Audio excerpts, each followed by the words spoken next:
बिस्मिल्लाहिर्रहमानिर्रहीम। अस्सलाम वालेकुम। सबसे पहले आप सबको बहुत बहुत दिली ईद मुबारक। और रमजानुल मुबारक के तमाम रोजे रखने के बाद ये तोहफा होता है हमारे लिए अल्लाह की तरफ से, क्योंकि ये हमारा त्यौहार ही ऐसा होता है गले मिलने का और प्यार मोहब्बत बांटने का। तो प्लीज इस दिन अगर कोई नाराज है या किसी का झगड़ा है तो प्लीज आज के दिन इसे खत्म कर दीजिएगा और हंसी खुशी से रहिए, लोगों से मोहब्बत करें और मोहब्बत बांटें और गरीबों को भी अपनी खुशियों में याद रखें। और इस त्यौहार पर जो नाराज हैं उन्हें मना लीजिएगा, क्योंकि ईद का ही एक खूबसूरत और खास मौका होता है और इस त्यौहार पर बहुत से मीठे घरों में बनते हैं और मेहमानों का भी आना जाना लगा रहता है। तो मैं इस ईद पर बहुत मजेदार कीवामी सवैयां बनाना सिखाऊंगी। तो इसके लिए हमें चाहिए होगी सवैयां 1 पैकेट या 125 ग्राम, दूध 1 लीटर, खोया 500 ग्राम और मिल्क पाउडर से आप खोया बना लीजिएगा, जिसकी रेसिपी मैं आपको दे चुकी हूँ। चीनी 2 कप और इसका शीरा बनाने के लिए 2 कप पानी चाहिए होगा और देसी घी ½ कप। और अगर आप तेल या मक्खन का इस्तेमाल करना चाहते हैं तो आप तेल या मक्खन भी ले सकते हैं। और फ्रेश पीसी सब्ज इलायची ½ टी स्पून, जर्दे का रंग ½ टी स्पून और बादाम, पिस्ते और सिल्वर बाल्स गार्निश करने के लिए हस्बे जरूरत चाहिए होंगे।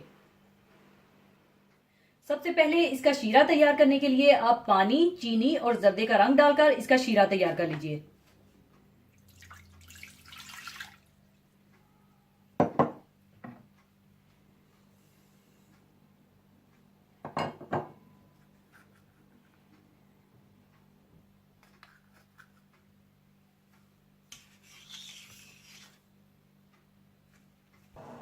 और दूसरी तरफ आप देसी घी गर्म कर लीजिए और इसमें सेवइयों को हल्का सा ब्राउन कर लीजिए।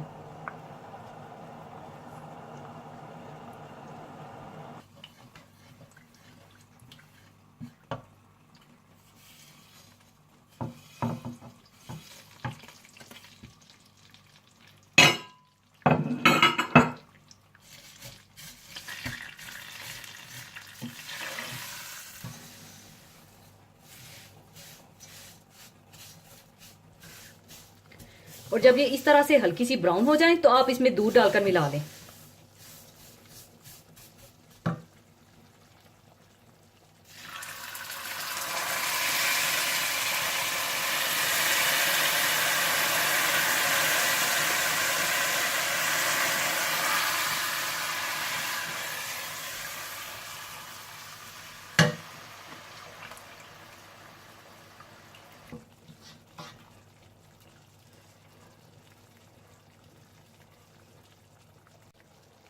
और दूसरी तरफ पानी को बॉयल आने के बाद 5 मिनट शीरे को पकाने के बाद शीरा तैयार है और चूल्हा बंद कर दीजिए और शीरे को साइड पर रख दीजिए। और जैसे ही दूध में बॉयल आ जाए तो आप इसमें खोया डालकर अच्छी तरह से मिला लें।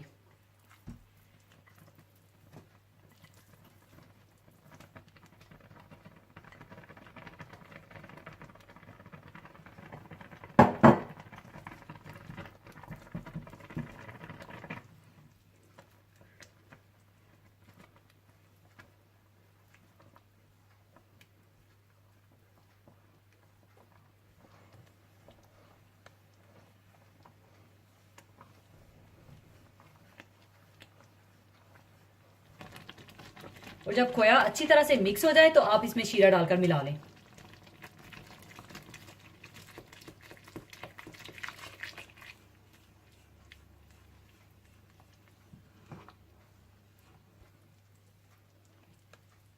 शीरा मिलाने के बाद आप इसे पकने दीजिए तब तक कि ये थोड़ी सी गाढ़ी हो जाए। और जब ये इस तरह से थिक हो जाए तो आप इसमें इलायची पाउडर डाल दें।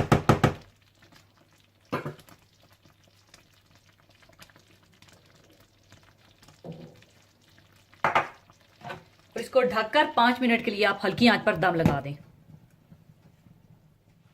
5 मिनट हल्की आंच पर दम देने के बाद कीवामी सवैयां तैयार हैं। पहले आप इन्हें अच्छी तरह से मिला लीजिए और फिर मैं सर्विंग डिश में निकाल लूंगी।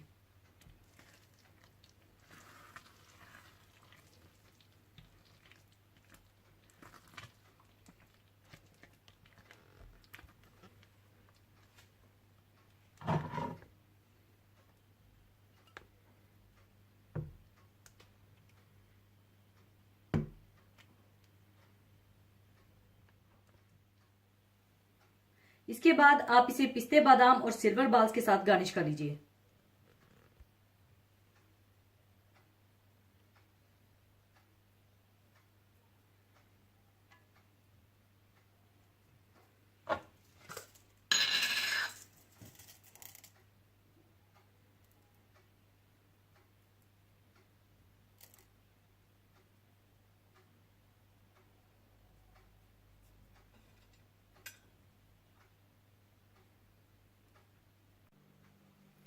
लीजिए कीवामी सेवइयां तैयार हैं, जरूर बनाइएगा। और जाने से पहले आप सबसे ईद की चंद सुन्नतें और आदाब शेयर करना चाहूंगी, जो कि इस तरह से हैं।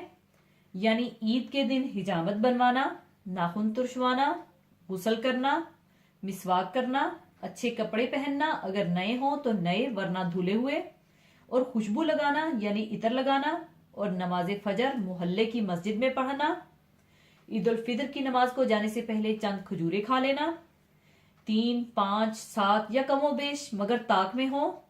खजूरें ना हो तो कोई भी मीठी चीज खा लें। अगर नमाज से पहले कुछ ना भी खाएं तो कोई गुनाह नहीं है। और नमाज ईद ईदगाह में अदा करना और ईदगाह पैदल जाना, मगर सवारी पर जाने में कोई हरज नहीं, लेकिन पैदल जाना ज्यादा अफजल है। और वापसी सवारी पर आने में कोई हर्ज नहीं। और नमाज ईद के लिए एक रास्ते से जाना और दूसरे रास्ते से वापिस आना। ईद की नमाज से पहले सदका फितर अदा करना बेहतर तो यही है, मगर ईद की नमाज से पहले ना दे सकें तो बाद में दे दें। खुशी जाहिर करना, कसरत से सदका देना, ईदगाह को इत्मीनान वकार और नीची नगाह किए जाना, आपस में मुबारकबाद देना, बाद नमाज ईद मुसाफा करना। जैसा कि अमूमन मुसलमानों में ये राइज है, बेहतर है कि इसमें इजहार मुसर्रत हो। और नमाज के लिए जाते हुए रास्ते में आहिस्ता से तकबीर कहना, यानी अल्लाहु अकबर, अल्लाहु अकबर, ला इलाहा इल्लल्लाहु वल्लाहु अकबर, अल्लाहु अकबर वलिल्लाहिल हम्द। यानी अल्लाह बहुत बड़ा है, अल्लाह बहुत बड़ा है, अल्लाह के सिवा कोई इबादत के लायक नहीं, और अल्लाह बहुत बड़ा है, अल्लाह बहुत बड़ा है, और अल्लाह ही के लिए तमाम तारीफें हैं। इसी के साथ मैं आपसे इजाजत चाहूंगी। अपना बहुत ख्याल रखिएगा, दुआओं में याद रखिएगा। अल्लाह हाफिज।